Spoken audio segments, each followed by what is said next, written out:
great as you move up the ladder. Alan Ball's company is super towards me. The HBO people, not always so much. The writer's pretty irrelevant when they have all the rights to the works. They kind of give me some lip service every now and then, and they don't like it if I don't come to the premiere.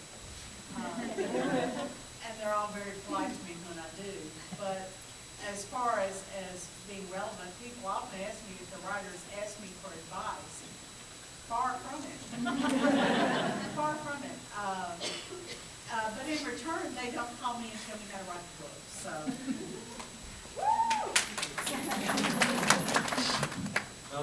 Yeah, once they have your signature, they're pretty much done with you from the production kind of executive level, where all the decisions get made. You might still be on good terms with the people who are actually like in the trenches working on it, which I was with Robert Wolf. But that was really the only influence I had on the show was due to the fact that me and Robert Wolf both ran Roman themed D&D games and sat down half an hour one night, you know. So, but yeah, once it gets up there, you know, they didn't even comp me a copy of the DVDs. Yeah, I wouldn't go buy one either. A friend got married and gave it to me as a groomsman's present. And he's like, and if you take this back to the store or give this back to me, I'm going to be very insulted. And I'm like, oh, they're present.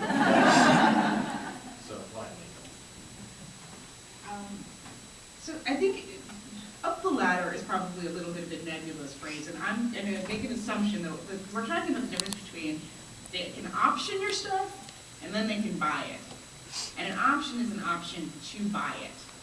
And during the period when Spider-Book was optioned, which was a long, long time, Spider-Book books came out in, I think, 2003, and they were optioned actually before everything was done with their actual acquisition as books.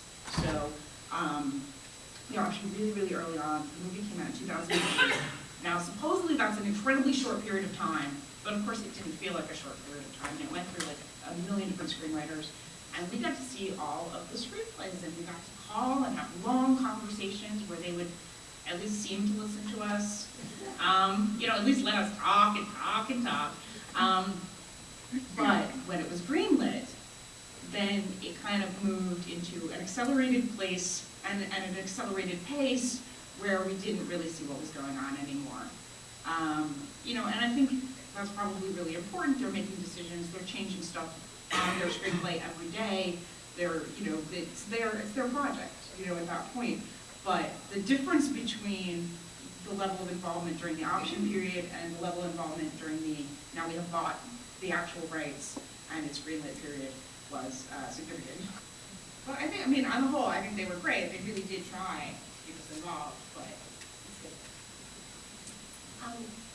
My experience right now is just at the option period, and they've been very bizarre in that I spent release day, which when I did book last week, with my screenwriter and producer. They brought me out to Hollywood for 2 days of meetings, and in the past year that we've been in this place, they have been calling me to the point that my film agent actually had to say, these are the hours Melissa is awake and you can call, and these are the ones that you would really not want to wake her up during. So they have had, we've had teleconferences. This is my second trip out there.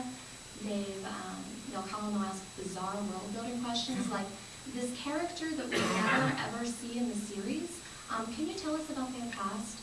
And they had me send a stack of folklore, and I looked at the screenplay and given, you know, line by line notes on all of it. So they have kept me extremely involved, up to and including asking who I thought of for directors and for casting.